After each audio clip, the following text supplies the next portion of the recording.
2014年9月、スマブラシリーズの新作大乱闘スマッシュブラザーズ4任天堂 3DS が発売された。この新作はスマブラシリーズ初のマルチプラットフォームタイトルであり、携帯ゲーム機である任天堂 3DS 版のほか、少し遅れて Wii U 版も登場。前作からの続投キャラクターに加え、発売時から10体以上の新規キャラクターの追加が発表される話題の多い作品となった。このスマブラ4の発表をきっかけに、スマブラ競技シーンは規模もプレイヤーの在り方も大きく変化する大変革期を迎えることになる。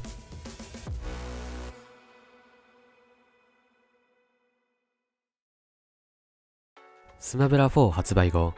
スマブラ X プレイヤーたちは軒並み新作に移行。対戦会に集い、新しく追加されたキャラクターの特徴やどのキャラクターを選ぶかについて連日熱い議論を繰り返していた。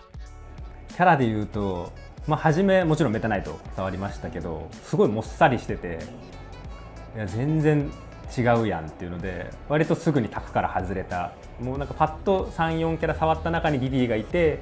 すごいおもろいなっていうふうに思って、もうそのまま直球で使い出したと思うんですよね。でも人がめちゃめちゃ増えている、ゲーム性も面白い、なんか流行りそうだなみたいな雰囲気はあって、みんなすごくモチベーションが高かったかなっていう印象はあります。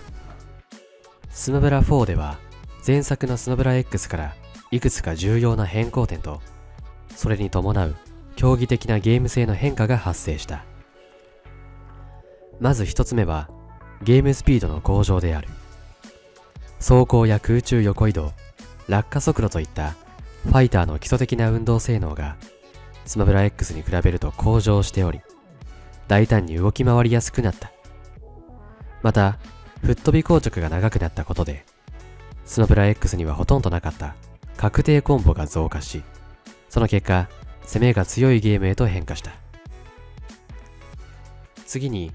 崖つかまりに関する仕様も変更が加えられた。スマブラ4から崖奪いというシステムが加えられ、崖にすでに相手が捕まっていても、自分が崖を掴みに行くことができるというものだ。これにより、復帰距離の短いキャラが強く吹っ飛ばされると、崖つかまりをされるだけで復帰阻止を簡単にされてしまうということがなくなり、多くのファイターにとって復帰がしやすいゲームとなった。また、崖に関しては、2回目以降の崖つかまり時には無敵が付与されないというシステムも加えられた。これにより、試合の中でリードを取ったとき、崖に何度も掴み直すことで時間を消費するという戦法がほぼ取れなくなった。最後に、自分のダメージが蓄積するほど技の吹っ飛ばし力が上がる、通称被ダメージ補正もスマブラ4から追加された。これにより、ダメージが蓄積して不利な状況に立たされても逆転しやすいゲーム性へと変化した。特にスマブラ4だと、この被ダメージ補正によって相手が低パーセントであっても撃墜できる技が増え、一部のキャラは強力な即死コンボも持っていた。2014年9月末、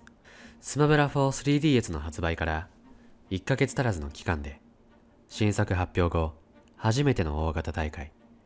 梅ブラ8が開催された。この大会には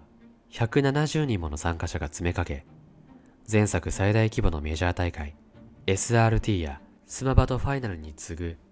大規模な大会となった。この頃、今では当たり前となっている大会のライブ配信も標準的に行われるようになっていき、現地にいるプレイヤーだけでなく観戦者も巻き込んで大会が注目される土壌が生まれていった。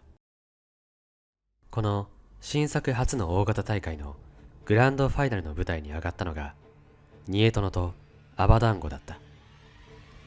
月光河とパックマンという新キャラ同士の対戦であり、さらに当時有名プレイヤーとなっていた2人の対戦ということもあり、大きな注目を集める試合となった。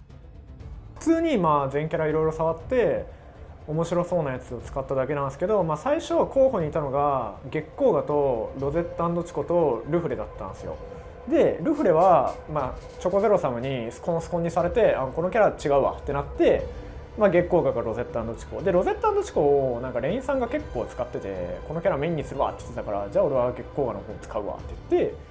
そんな感じで月光河を使ってましたね。スマホが発表されて、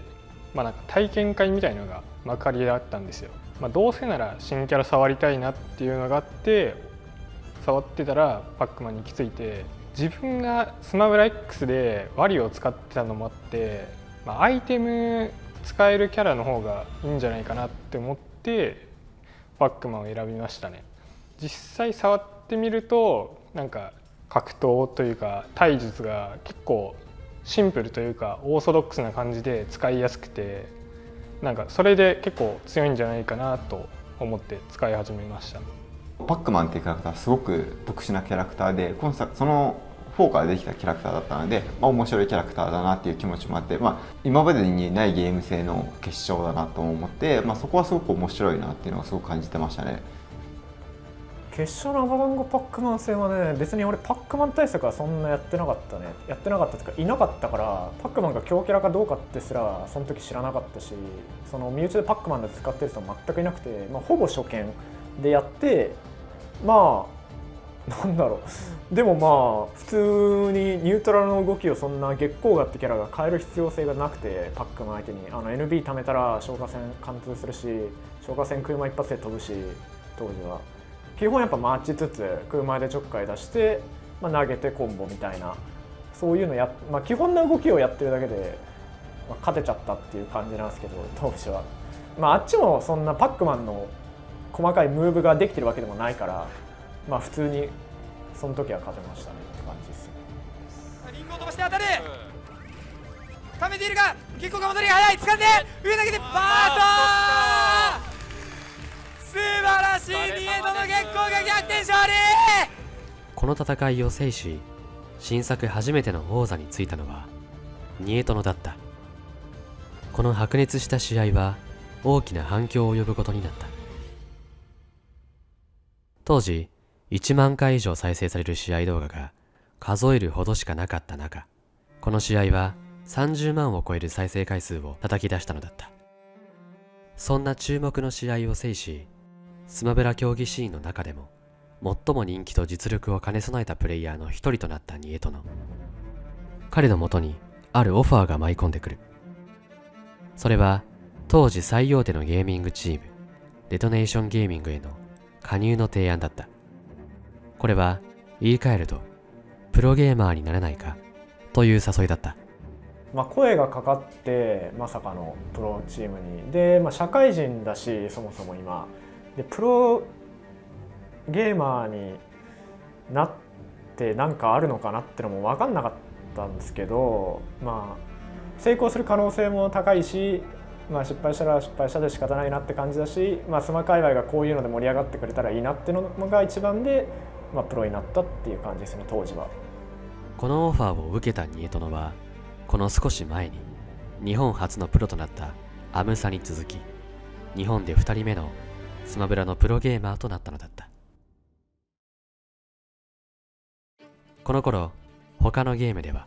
プロゲーマーが次々と誕生。有名選手が生まれていた。ニエトノがプロになったというニュースは、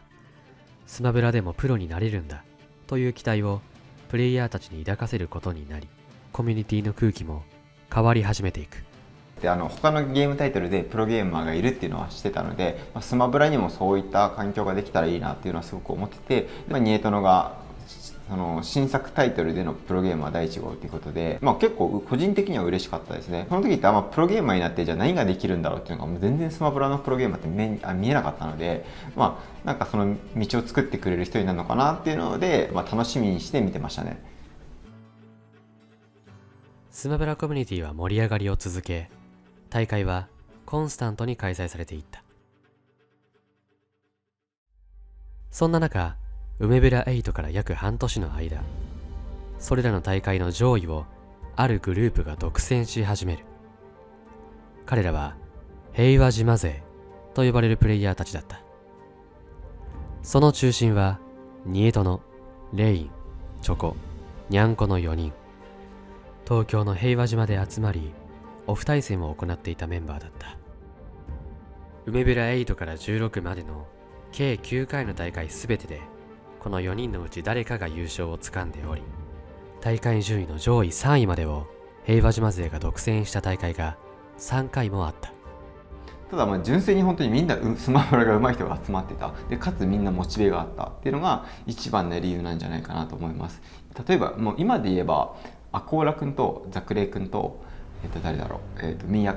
さん、この3人がたまたま同じ地域にいて一緒にスタートでやりましたみたいな、多分次の新作がスタートでやりましたみたいなレベルのメンバーが揃ってたんで、多分そういった環境になったんじゃないかなっていう気はしてます。彼らが安定した結果を出し続けた理由の一つとしてキャラ選択がある。チョコはゼロスーツサムス、ニエトのニャンコはシーク、レインはディディコングをメインキャラに据えていたが、この3キャラには強いキャラとしての共通点があった。それは機動力が高く立ち回りが強いこと、そして投げからの撃墜の手段を持っているということだった。ゼロスーツサムスは下投げや空上 B を使ったコンボが強く、シークは下投げからの空上が優秀な撃墜卓だった。そしてなんといってもディディコングは下投げからの空上だけでなく上投げからの空上がヒットし、かつ空上の吹っ飛ばし力が現在とは比べ物にならないほど高かったため特に強力なファイターだった。当時新作ということもありデラックス勢が4の大会に出ることも多かったが、彼らの多くがディディコングを選択しており、ディディコングをメインに使用していないプレイヤーもサブキャラとして採用することが多かった。それだけ強力なファイターだったと言える。ゼロスーツサムスを使うチョコは梅ブラを2回優勝。梅ブラ8を月光河で優勝したニエトノはアップデートの弱体化をされた月光河からシークにメインキャラクターを変更し、梅ブラ12で再び優勝を果たした。そして平和島勢の中でも特筆した結果を出していたのがレインだった。レインは梅ブラ11の優勝を皮切りに、なんと梅ブラ13から16までの4大会を連続で優勝するという偉業を果たした。まさにこの時期、平和島勢は競技シーンの頂点に君臨する王者だったと言える。しかし永遠とも思われた平和島勢圧勝の時代にも終わりがやってくる。この4人の王者に挑戦状を叩きつけたのは関西からやってきた一人のプレイヤーだった。その男はマイナーな新キャラを操り、平和島勢の王座独占を止め、そして世界の舞台でも観客を熱狂させるプレイを見せることになる。